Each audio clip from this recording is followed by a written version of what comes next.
আসসালামু আলাইকুম সবাইকে। Welcome to my new blog.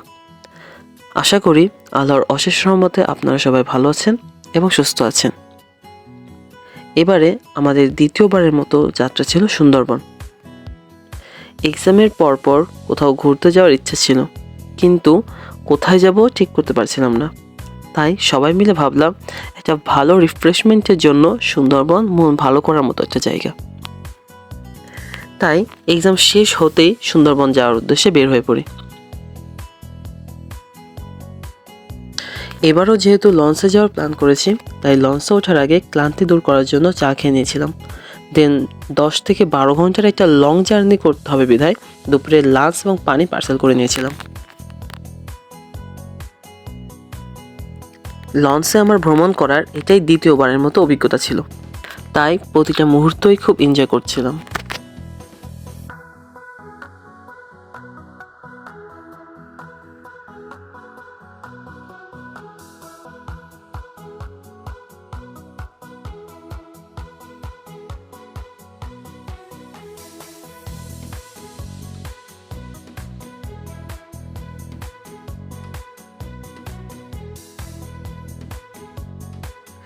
লঞ্চে উঠেই কেবিনে বসে থাকতে আমার ভালো লাগে না, তাই ব্যাগ রেখেই সোজা লঞ্চের ছাদে উঠে পড়ি।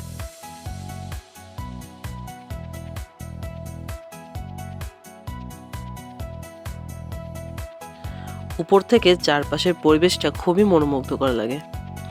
লঞ্চের বাহিরে স্পেশালি ছাদে হাঁটাহাঁটি করতে আমার বেশি ভালো লাগে। অবশ্য সেদিন শীত একটু বেশি ছিল বিধায় কিছুক্ষণ ঘোরাফেরা করে কেবিনে যেয়ে বিশ্রাম নিই।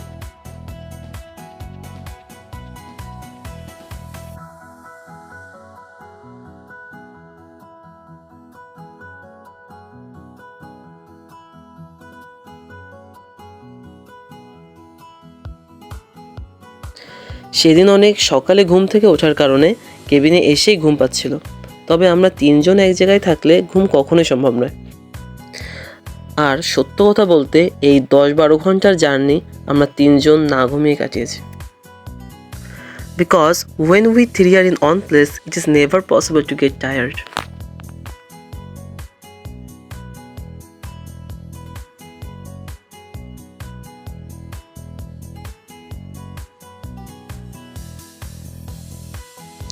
ইতোমধ্যেই আমাদের লঞ্চ গন্তব্যের উদ্দেশ্যে রওনা দিয়েছে, তাই বেশ কিছুক্ষণ বিশ্রাম নেবার পর বাইরে যাই চা খেতে।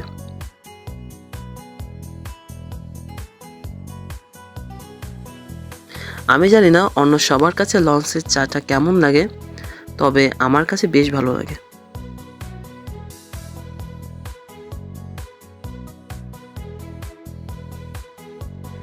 Now enjoy the fun of traveling by watching the video with us.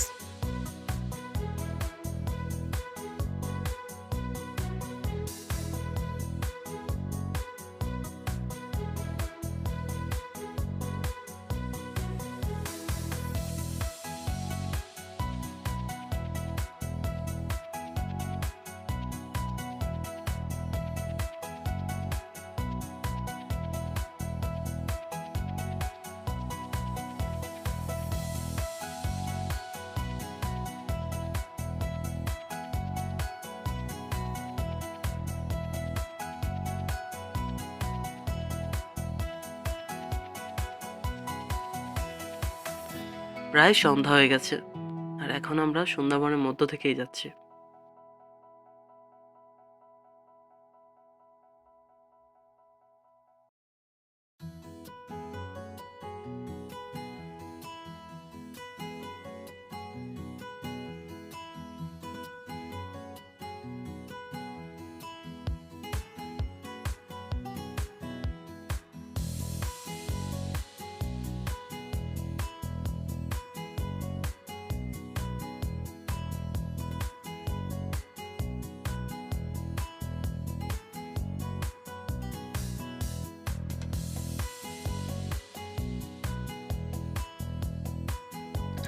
নাও আমরা আছি আমার বন্ধু রাকেশদের বাসার সামনে।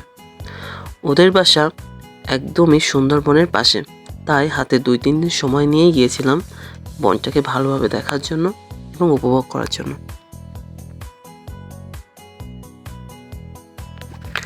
আর অবশ্য দেখতে পাচ্ছেন সামনে পুরোটা জুড়েই সুন্দরবন। ইন মাই অপিনিয়ন, নিজেরাই যদি সুন্দরবনটাকে এক্সপ্লোর করা যায়, এটাই হয়তো বেস্ট হবে।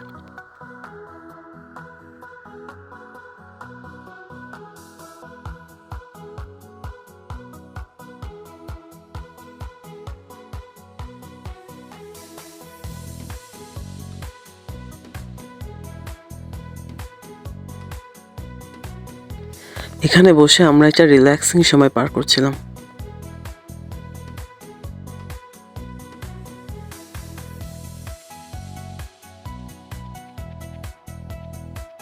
অনেকক্ষণ আড্ডা দেওয়ার পর রাকেশের অভিজ্ঞ হাত দিয়ে নইল ফল পাড়ে। আমি জানি না অন্য সবাই এই ফলটিকে কী নামে চেনে, তবে আমি নইল ফল নামেই জানি।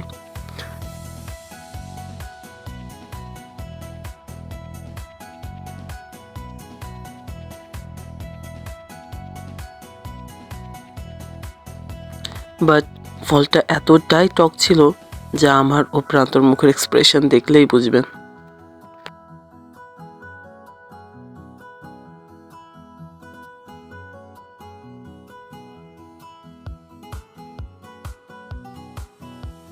তার পরপরই দুপুরের দিকে আমরা নৌকা নিয়ে চলে যাই নদীর ওপার, সুন্দরবনটাকে ওপর থেকে ঠিক কেমন লাগে সেটা দেখতে।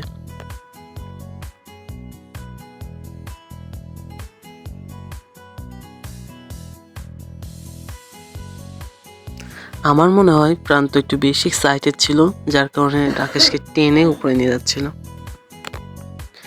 আর এই যে সামনে যে দালানটা দেখতে পাচ্ছেন, আমরা এর ছাদে উঠে যাই এবং ছাদ থেকে বনের প্রাকৃতিক সৌন্দর্যটাকে খুব সুন্দরভাবে দেখা যায়। তবে তখন খুব রোদ থাকায় বেশিক্ষণ থাকতে পারি নাই। এর পরপরই বন থেকে ঘোরাঘুরি করে বাসায় ব্যাক করি। আমার আরও কিছু ভিডিও করা আছে যেগুলো এক্সামের জন্য এডিট করার সময় পাইনি। ইনশাল্লাহ ওই ভিডিওগুলো ধীরে ধীরে আপলোড দিব। আসলে ব্লগ করার আমার আগে কোনো প্রকার ইন্টারেস্ট ছিল না। আমার ভিডিও করতে খুব ভালো লাগে, কারণ ভিডিওর মাধ্যমে আমি এই সময়গুলোকে ক্যাপচার করে রাখতে পারি, কারণ এই সময়গুলি খুব মেমোরেবল।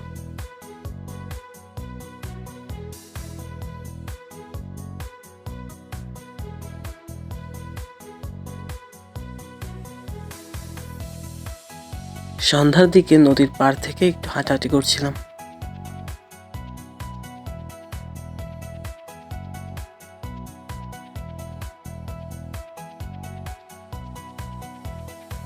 এখন পরের দিন সকালে ঘুম থেকে উঠে দেখি জালে একটি শাপলা পাতা মাছ ধরা পড়ছে। তবে মাছটি খুব ছোট ছিল, কিন্তু এই প্রথম আমি জীবিত শাপলা পাতা মাছটি দেখলাম। আপনারা এই মাছটিকে কে কী নামে চেনেন অবশ্যই কমেন্ট বক্সে জানাবেন।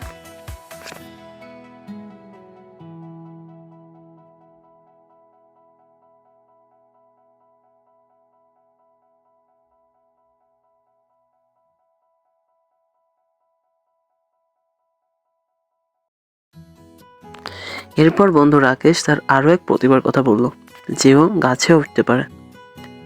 তাই আমরা ডাব পাড়ার কথা বললাম, ও তার পরপরই গাছে উঠেই ডাব পাড়া শুরু করলো।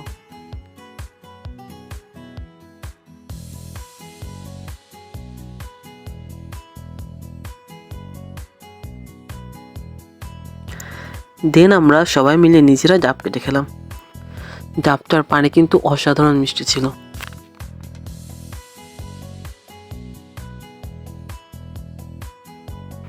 আমরা কিন্তু ওই দিন রাতে পিকনিকও করেছিলাম, কিন্তু দুর্ভাগ্যবশত পিকনিকের ভিডিও করা হয়নি। এরপর ওই দিন রাতেই আমরা আবার খুলনার উদ্দেশ্যে রওনা দিই।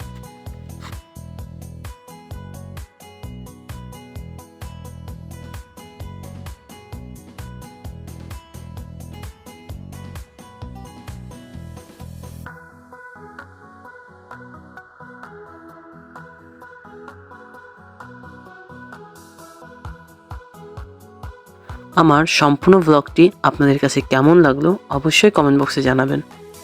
যদি ভালো লেগে থাকে অবশ্যই একটি লাইক দিয়ে যাবেন এবং পেজটিকে ফলো করে দিবেন। আজ এই পর্যন্তই, সবাই ভালো থাকবেন, সুস্থ থাকবেন। আল্লাহ হাফেজ।